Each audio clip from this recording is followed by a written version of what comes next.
एक पंडित जी थे, उन्होंने एक वाक्य का महाराज 1.25 लाख अर्थ किया था। राजानो ददते सौख्यम, एक वाक्य था ये। अकबर ने कहा था कि संस्कृत की क्या महिमा है। बोले राजा आप क्या जानो क्या महिमा है। तो बोले आप अपने सभा से मुझे एक वाक्य दो, और एक वाक्य के कितने अर्थ हो सकते हैं ये मैं आपको 6 महीने बाद बतलाऊंगा। और एक वाक्य उनको दिया गया, राजा नो ददते सौख्यम, 3 शब्द है। और इन 3 शब्दों के द्वारा जो एक वाक्य बना रहा है, इस एक वाक्य के उन पंडित जी ने 1.25 लाख अर्थ किए। एक गंगा जी के नाम की हमने इस कलयुग के अंदर एक नाम के 500 अर्थ लिखे, 500। और अभी भी काम जारी है। संस्कृत की जो विद्या है वो कितनी बड़ी है, कितनी महान है, इसका अंदाजा नहीं लगा सकते। अब तो हमें लिखने का समय ही नहीं मिल पाता है। कहना यह है कि संस्कृत में सब सामर्थ्य है। सारी दुनिया की भाषाएं संस्कृत से बनी है, लेकिन इन अंग्रेजों ने संस्कृत को भारत से मिटाने का प्रयत्न किया। हमें बचाना चाहिए। बचाओगे ना? ताली बजा के बताओ। राजस्थान की भूमि पर आज भी संस्कृत के विद्यालय विराजमान हैं, वो शाला विराजमान है, यज्ञशाला विराजमान है। ये धन्य भूमि है। वो शंकर भगवान हर हर। अब इधर सती जी ने महाराज झूठ बोल दिया, भगवान शंकर ने सब समझ लिया। और एक झूठ और बोल दिया कि महाराज जैसे आपने प्रणाम किया था ना, वैसे ही मैंने भगवान को प्रणाम किया। अब भगवान ने संकल्प किया, ये एक झूठ बोली थी, सती जी हो गई। अब ये तो सती जी सीता जी बन गई, और सीता जी बन जाने के कारण मेरी इष्ट की पत्नी का रूप इन्होंने लिया। इसलिए आज से हमारा और इनके बीच पति पत्नी का संबंध नहीं रहेगा। जैसे ही भगवान शंकर ने अपने मन में संकल्प लिया, वैसे ही आकाशवाणी ने कहा, हे महादेव, ऐसा संकल्प आप ही कर सकते हैं। भगवती ने कहा महाराज कौन सा संकल्प? बोले जाने दो देवी। और इधर आ गए कैलाश के अंदर। अब कैलाश के अंदर भगवान शंकर ने सती जी को अपने बगल में नहीं बैठाया, अपने सामने बैठाया। और सामने बैठते ही, अलग होते ही सती जी के मन में खटका आ गया कि शंकर ने मेरे को अलग कर दिया। अब महाराज इधर बड़ी भारी लीला होती है। अब यहाँ तो भगवान शंकर कथा सुनाने लगे। एक भजन सुना देना। भगवान शंकर कथा सुनाने लगे, भजन सुनाने लगे, और इधर दक्ष प्रजापति यज्ञ की रचना करने लगे। अब वहां क्या घटना घटती है, उस घटना के अंदर प्रवेश करेंगे। वो शंकर भगवान हर हर महादेव। महादेव का भजन होना चाहिए। भज शंकर दीन दयाल, मिटे भव जाल, कटे तो राशि। शंकर काशी के वासी, भज शंकर दीन दयाल, मिटे भव जाल, कटे तो राशि। शंकर काशी के वासी, शंकर काशी के वासी, काशी के वासी। पिट जाएंगे तब जाल, चले तो राशि। शंकर काशी के वासी, भज शंकर दीन दयाल मिटे भव जाल कटे तो राशि शंकर काशी के वासी ताली बजा के कोई हाथ खाली न रहे, भाव से प्रेम से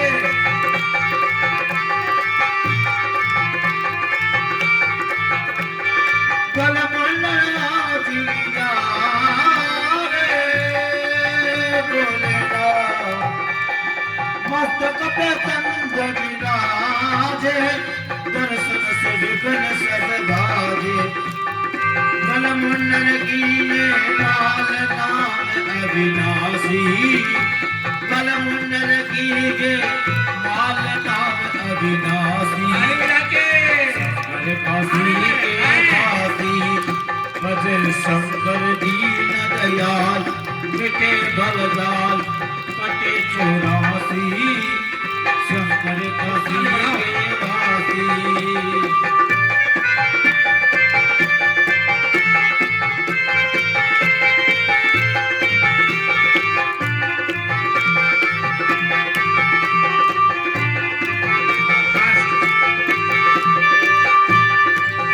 सिर जटान गंगी दारा सब जगता हो निस्तारा सिर जटान गंगी दारा सब जगता हो निस्तारा दर्शन से हो जाए नाल कटे यम पासी दर्शन से हो जाए नाल कटे यम पासी शंकर काशी के वासी सब शंकर दीन दयाल मटे बरदाल कटे तो राशि शंकर काशी के वासी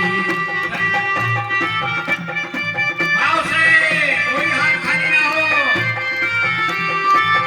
ताली बजाओ ताली, खाली नहीं।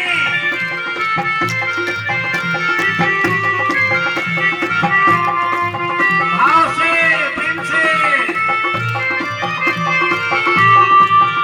शिव बाबा भरती सारा और ना दे असवारी शिव बाबा भर की दारी और ना दे असवारी संग भूत प्रीत बेताल गोर जाबाती संग भूत प्रीत बेताल गोर जाबाती शंकर काशी के वासी खुद शंकर दीन दयाल मिटे भवदाल कटे तो राशि शंकर काशी के वासी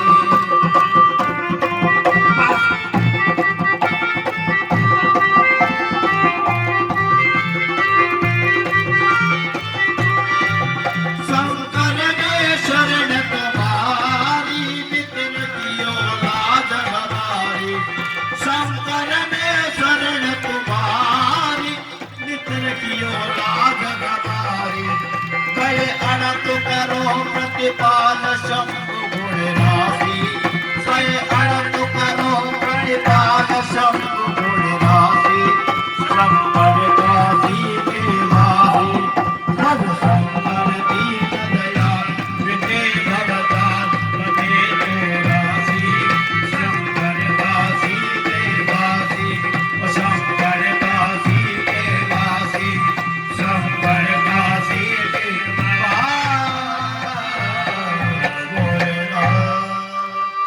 गुरु शंकर भगवान की जय हो जो भगवान शंकर की कथा में नाचता है ना, उसे दुनिया में कभी नाचना नहीं पड़ता।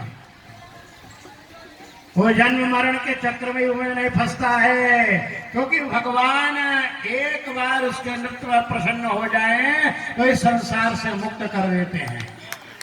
इसलिए कभी नाचने में शर्माना नहीं चाहिए। अरे शादी में तो कैसे ठुमका मार मार के नाचते हैं। अब पंजाबी लोग तो मारा है ऐसे भांगड़ा करते हैं। मैं दिल्ली में ज्यादा रहता हूँ, 80-80 साल की माइयां ऐसे भांगड़ा डालती हैं, हमारा ऐसे ताल तोड़ते हैं, और कथा में आते ही बुढ़ापा आ जाता है। शर्म भी आती है। अरे भगवान की कथा में शर्माने की कोई जरूरत नहीं है, क्योंकि यहाँ महादेव विराजमान है और ये साक्षात कैलाश है। वो शंकर भगवान, जोर से जयकारा लगाना। अब जरा धूम धड़ाका होने वाला है। हर हर हर हर बात आई और गई। भगवान शंकर ने वहां कथा सुनाई, लेकिन इधर दक्ष प्रजापति के मन में कांटा चुभ गया था कि मैं शंकर का अपमान कैसे करूं। तो दक्ष प्रजापति ने ब्रह्मा जी को बुलाया, विष्णु जी को बुलाया, दोनों से राय किया और कनखर के अंदर महाराज बड़ा भारी यज्ञ रचाया। उस यज्ञ के अंदर सबको बुलाया, लेकिन सती और शिव को नहीं बुलाया। अब इतना बड़ा यज्ञ था कि उसकी तैयारी में ही 6 महीना लग गया था। तो कम से कम पत्र तो भेज सकते थे कि हमारे यहाँ यज्ञ हो रहा है। अब इधर भगवान शंकर जब कथा सुना रहे थे सती को, तो इतना समय निकल गया, भगवान शंकर ने कोई बात नहीं बताई। इधर दक्ष प्रजापति ने यज्ञ की रचना कर दी और महाराज बहुत विस्तार से वहां बतलाया है कि महाराज सारे वहां पर ऋषि मुनि देवता वेद शास्त्र अग्नि यज्ञ साक्षात रूप में आए। ब्रह्मा जी साक्षात रूप में आए, विष्णु जी साक्षात रूप में आए, लेकिन भगवान शंकर का उसने आसन नहीं लगाया। जान बूझ करके, और उसने कहा कि मैं यदि अपमान कर दूंगा ना, मैं यज्ञ से निकाल दूंगा, तो सारी दुनिया में ये यज्ञ से निकाल दिया जाएगा। इसलिए जान बूझ करके अपमान करने के लिए भगवान शंकर के लिए कोई सिंहासन नहीं लगाया और जान बूझ करके निमंत्रण नहीं दिया। अब एक दिन महाराज सती जी कथा सुन रही थी कि वहां रथ, वहां विमान जाते हुए देखा और विमान पर अपनी बहनों को हंसते खेलते हुए चंद्रमा के साथ, क्योंकि चंद्रमा के साथ कितनी लड़कियां ब्याही गई थी, कितनी थी भाई?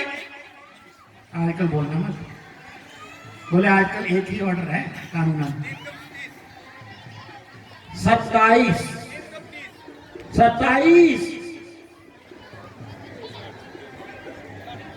27 जो नक्षत्र होते हैं ना, वह 27 कन्याओं का ब्याह चंद्रमा के साथ किया गया था। 27 महाराज सज धज करके महाराज, और नाना प्रकार के आभूषण, नाना प्रकार के गीता गाती हुई, और बड़े भारी विमान के ऊपर। पर्सनल होगा मेरे को लगता है, आजकल बड़े बड़े पैसे वाले होते हैं ना, तो अपनी पत्नियों को ना पर्सनल विमान दे देते हैं। तो चंद्रमा के बाद भी पर्सनल होगा। और वो विमान ऐसा था महाराज, खुला हुआ था, इतना दिव्य था कि वो उड़ता जा रहा था, सब दिखाई पड़ रहा था। तो सती ने जया विजया को कहा, सखी जाकर के पता तो करो कि मेरी बहनें कहाँ जा रही हैं। जया और विजया योगिनी हैं, 2 क्षण के अंदर ही वहां पहुंच करके सारा समाचार पता करके आ गई और उन्होंने बता दिया कि सखी आपके पिताजी ने बड़ा भारी यज्ञ रचाया है, उसी यज्ञ के अंदर ये सारी बहनें आपकी जा रही है। अब सती जी का मन कथा में न लगे। क्या हुआ भाई? जैसे ही पीहर की बात आई, पिताजी की बात आई, तो पिताजी की याद आने लगी, माताजी की याद आने लगी, बहनों की याद आने लगी, सब सहेलियों की याद आने लगी। तो महाराज याद का तो समुद्र हिलोने लगे। वहां तो वर्णन है मानस के अंदर की पिता जय सती जी कथा रोक करके भगवान शंकर से बोली। यहाँ पर वर्णन है शिव पुराण के अंदर कि भगवान शंकर ऋषियों के बीच में बैठ करके और दिव्य ब्रह्म ज्ञान का उपदेश कर रहे थे। उसी के बीच में आकर के उन्होंने कही महाराज आप तो रातों दिन ज्ञान में लगे रहते हो, थोड़ी नाते रिश्तेदारी का भी पता किया करो। भगवान शंकर ने कहा क्या हो गया? बोले हमारे पिताजी आपके ससुर जी लगे ना, तो आपके ससुर जी ने बड़ा भारी यज्ञ रचाया, उसमें सारे देवता आए हुए हैं। हमको लगता है पिताजी ने निमंत्रण भेजा होगा, लेकिन आजकल डाक व्यवस्था ठीक नहीं है, इसलिए लेटर यहाँ तक नहीं पहुंचा होगा। कोई बात नहीं, माता पिता कहें ना कहें, लेकिन हमारा तो कर्तव्य है कि वो जाना चाहिए। भगवान शंकर ने कहा देवी जी क्या बात कर रही है? अनाहुतं च ये देवी गच्छन्ति परमंदिरम। भगवान शंकर ने कहा देवी जी यदि कोई शोक का समाचार हो ना तो उस समय जाने में हानि नहीं है, लेकिन कोई आनंद का समाचार हो, शादी ब्याह का समाचार हो, उत्सव का समाचार हो, तो बिना बुलाए हुए वहां पर जाना नहीं चाहिए। क्योंकि अपने स्वजन जब अपमान करते हैं ना तो वह महाराज वाणी नहीं होती है, वो वाणी बाण बन करके और हृदय के अंदर ऐसी आघात करती है कि फिर वह कभी निकलती नहीं। इसलिए देवी जी जब दक्ष प्रजापति ने नहीं बुलाया है तो वहां जाना नहीं चाहिए। और फिर भी भगवान शंकर ने वह बात बतलाई। बोले महाराज वो पुराना झगड़ा है, कब का भूल चुके होंगे पिताजी, आप किस चक्कर में पड़ते हैं? आप तो महात्माओं से, ऋषियों से और बड़े बड़े दिव्य महापुरुषों से घिरे रहते हैं। ये संसारिक उत्सव में काम में आपको जरा रुचि नहीं है, लेकिन हम स्त्रियों को तो बड़ा आनंद आता है। महाराज आप सोचो मेरी सारी बहनें वहां आई, उनसे गले मिलने का मौका लगेगा, हमारी पुरानी सहेलियां वहां मिलेंगी, उनसे गप मारने का आनंद मिलेगा। सब पुरानी पुरानी खट्टी मीठी बातें, बचपन की बातें। महाराज आपको इन बातों का क्या पता? आप तो फक्कड़ हैं और सदा ब्रह्म ज्ञान के अंदर रमते रहते हैं। भगवान शंकर ने कहा देखो देवी जी मैं समझा रहा हूं, मान जाओ। सती जी ने कहा महाराज आप यहाँ रहना चाहते हो तो रहो, लेकिन मेरे को जाने की आज्ञा दो। भगवान शंकर ने कहा भाई ये हठ तो बड़ा भयंकर है। कितने हठ होते हैं? 3 हठ। हाँ? अरे कई हट होते हैं, गिना देता हूं। बाल हट है, राज हट है, योगी हट है, प्रिया हट है। ऐसे तो प्रसिद्धि 3 की है। बाल हट भी बड़ा भयंकर होता है महाराज, एक बार ठान ले तो मानता नहीं।